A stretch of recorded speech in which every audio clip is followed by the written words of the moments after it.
ശങ്കരന്റെ അമ്മ മരിച്ചപ്പോ ശങ്കരൻ അടുത്തുണ്ടാവാൻ പറ്റി. ചണ്ടാളന്റെ അമ്മ മരിച്ചപ്പോ ചണ്ടാളൻ അകത്താണ്. കാരണം അയാൾ ശങ്കരനെ ഞാൻ ചണ്ടാളനാണ്. ഇതിന്റെയൊക്കെ അർത്ഥമാണെങ്കിലേ ആദ്യം ഞാൻ പറഞ്ഞു എനിക്ക് പോകണ്ട എന്റെ അമ്മയെ കാണാൻ.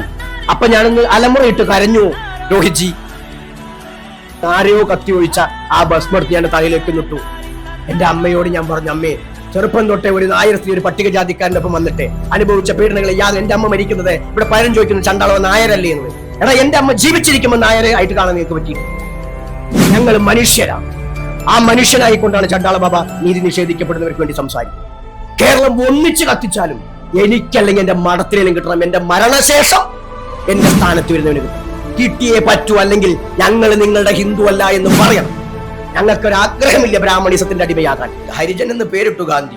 അംബേദ്കർ പറഞ്ഞു ഹരിജൻ എന്ന് വിളിക്കേണ്ട. എന്നിട്ട് കാരണം എനിക്കറിയോ, മഹാനായ അംബേദ്കർ ബ്രിട്ടീഷുകാർ പോകുമ്പോൾ പറഞ്ഞതേ നിങ്ങൾ പോകരുതേന്നാ. ബാക്കിയുള്ളവരൊക്കെ കിറ്റ് ഇന്ത്യ എന്ന് പറയുമ്പോൾ ബ്രിട്ടീഷുകാർ വന്നതിന് ശേഷമാണ് ഇവിടുത്തെ ഒരു വിഭാഗത്തിന് വിദ്യാഭ്യാസം നേടാൻ പറ്റിയത്. അത് മിസ്റ്റർ ഗാന്ധിയാണെന്നാ പറഞ്ഞത്. മഹാത്മാ എന്ന് ഇന്ത്യൻ കോൺസ്റ്റിറ്റ്യൂഷനെ വെല്ലുവിളിച്ചുകൊണ്ടുള്ള ഒരു നിയമമാണ്. അതിനെ സപ്പോർട്ട് ചെയ്ത് ഇവിടുത്തെ ഹിന്ദുത്വമാണ്, വിശാല ഹിന്ദുത്വം പറയുന്നവരാ. ഞാൻ ദണ്ട് പിടിക്കുമ്പോൾ കുഴപ്പമാണ്, ശങ്കരൻ ദണ്ട് പിടിച്ചാൽ ശ്രേഷ്ഠമാണ്. ഇത് വേടനോട് മാത്രമല്ല സ്നേഹം വേണം.